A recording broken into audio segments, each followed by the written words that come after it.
em uma série de investigações e apurações de fatos relacionados à autorização sem seguro do veículo para ônibus da educação para uma viagem do Clube da Viola até Poços de Caldas, através da Secretaria de Cultura.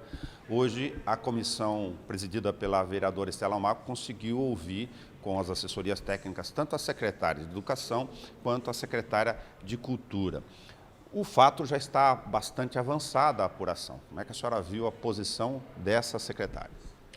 Hoje, para mim, a única novidade foi uma postura bastante clara da educação em esquivar-se e deixar a responsabilização praticamente na sua totalidade para a Secretaria de Cultura. A de Cultura não tem mais dúvida nenhuma, tanto que a própria secretária, na última oitiva, antes da data de hoje, já havia assumido toda essa responsabilidade.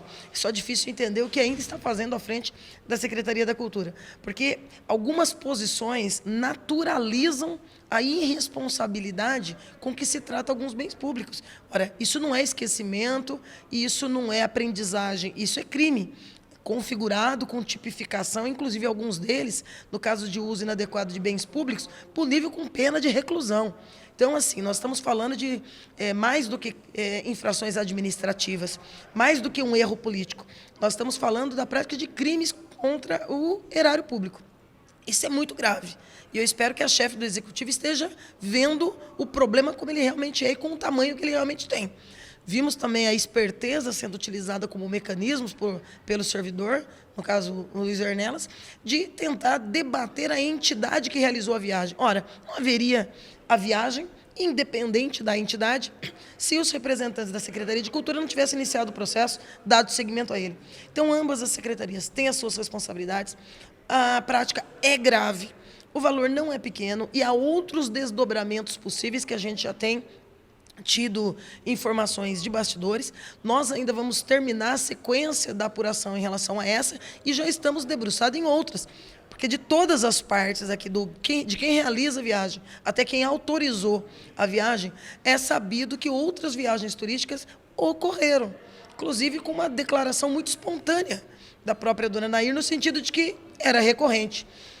Independente daqueles que já passaram, os que remanescem como servidores públicos são responsáveis, têm o dever de diligência. Então, nós teremos uma reunião da Comissão de Fiscalização e Controle na próxima semana para deliberar sobre os próximos passos formais, mas não há nenhuma dúvida de que a responsabilização destes agentes é o único caminho possível, não só para restabelecer os eventuais prejuízos ao erário público, mas para moralizar uma prática que, infelizmente, ainda é tratado aqui por alguns como natural, como equívoco, quando, na verdade, são crimes tipificados, inclusive, pelo Código Penal.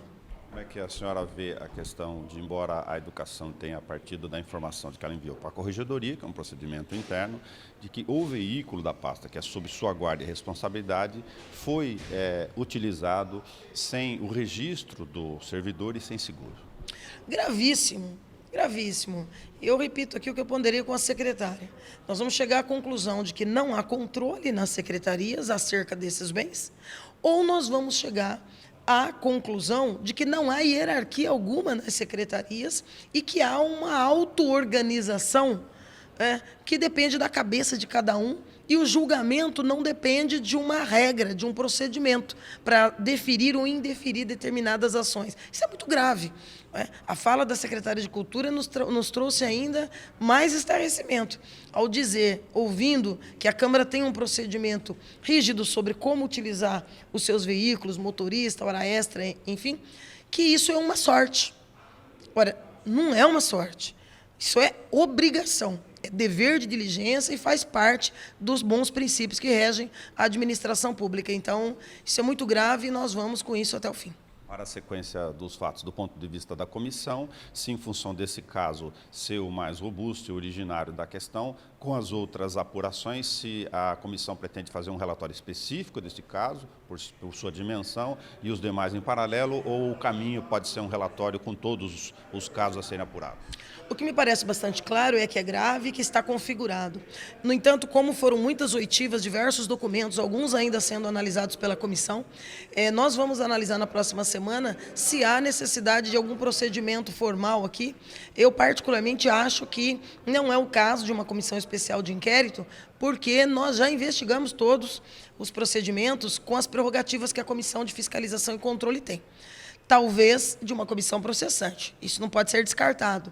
De outra forma, também, seguramente é um assunto que irá, com a robustez dos documentos que temos e das oitivas havidas, que seguramente vai interessar ao Ministério Público e à Justiça. Portanto, com certeza, esse é um caso que não passará impune, porque independente de portarias mudando o comportamento doravante, há já configurada o delito que nós aqui, mais de um inclusive, né, vários deles, por parte de ambas as secretarias, notadamente com um peso muito maior da Secretaria de Cultura. Muito obrigado, a vereadora Estela Almagro, presidente da Comissão de Fiscalização e Controle. Todo o conteúdo na íntegra desta reunião pública e também das outras da comissão disponíveis para você assistir quando você quiser na página da TV Câmara no YouTube.